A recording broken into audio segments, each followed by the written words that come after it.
Conseil ministre mun ale baro timela marskalo kile folo samba flan mugan saba o fo mogo chapitre des mesures législatives réglementaires kasanga ministre no teleke min la défense ancien comata conseil ministre la kasanga ale ka wa akiloma ale akilon do bo kabi kanyeshi afo mogo projet d'ordonnance ni abetali ke wa statut général militaire ulu ka statut général kan kiba ka fɔ mun tɛle kɛ okumu kɔnɔ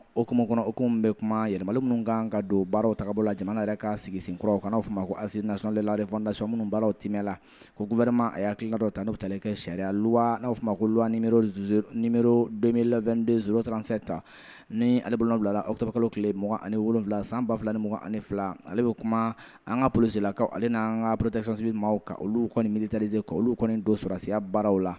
kiba ye k'a fɔ yaasa o baaraw ka se ka timɛ k'a bila minɛn kɔnɔ minɛn minnu laɲiniw kelen bɛ kiba ye k'a fɔ mun bɛ tɛle kɛ jamana yɛrɛ bɛ se ka bɔ cogo min na an bɛ gɛlɛya min kɔnɔ an bɛ don min na i ko bi hakilina in tala ka bila o de hukumu kɔnɔna la kiba ye k'a fɔ hakilina yɛrɛ tala ni sariya sen mun ye n'i y'a ta k'a lajɛ n'a bɛ kuma ordonnance numéro 2016-020 PRM ni a bolonɔ bilala août kalo tile 18 san 2016 ni a bɛ kuma statut général des militaires fana kan o dɔwɛrɛ tɛ ka se ka a kungilenw kɛ cogo minnu la wa baaraw bɛ se ka bila hukumu kɔnɔ o kɔfɛ o baaraw bɛ kɛ ni hakilina ni wa laɲini minnu ye ani a fɔ ma ko condition yaasa ka se ka don ni baaraw yɛrɛ la polisiya ale ni protection civile o fonctionnaire baaraw la i b'a ye k'a fɔ a sigila olu fana kan ka jira k'a fɔ mun bɛ tɛle kɛ nin statut ko in na a bɛna kɛ sababu ye ka bila wa minɛn kɔnɔ minɛn minnu fana a bɛna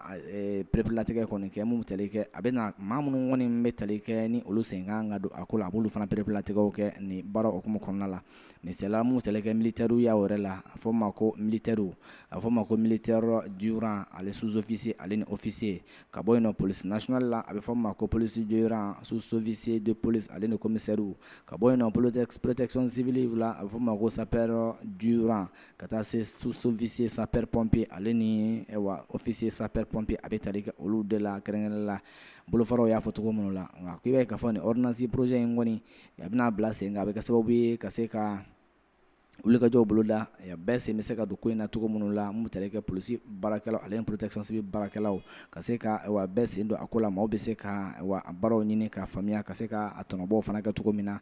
bɛɛ ye k'a fɔ mun bɛ tali kɛ anw yɛrɛ ka jamana la n'i y'a ta k'a lajɛ kabi mars kalo tile kelen san 2023 k'i b'a ye k'a fɔ sisanw sira fɛ fɛn fɛn bɛ tɛle kɛ maaw la k'olu fana kɔni recruter la ka bɛn ni o waati kelen ye ka taa se o date ma fɛn fɛn talen bɛ o hukumu kɔnɔna la ko i b'a ye k'a fɔ a bɛna tali kɛ olu kan o kɔfɛ tuguni a bɛ kɛ sababu tuguni ka dɔ fara o ka seko ani dɔnko yɛrɛ baaraw ka kɛlɛ fanfɛyɔrɔ la n'u bɛ tɛle kɛ force armée yɛrɛ baaraw la ale ni lakanali ko la Bamakɔ mars kalo tile kelen san 2023 secrétaire général du gouvernement Mahamadou Daɲon officier de l'ordre national ale bolonɔ bɛ sɛbɛnw la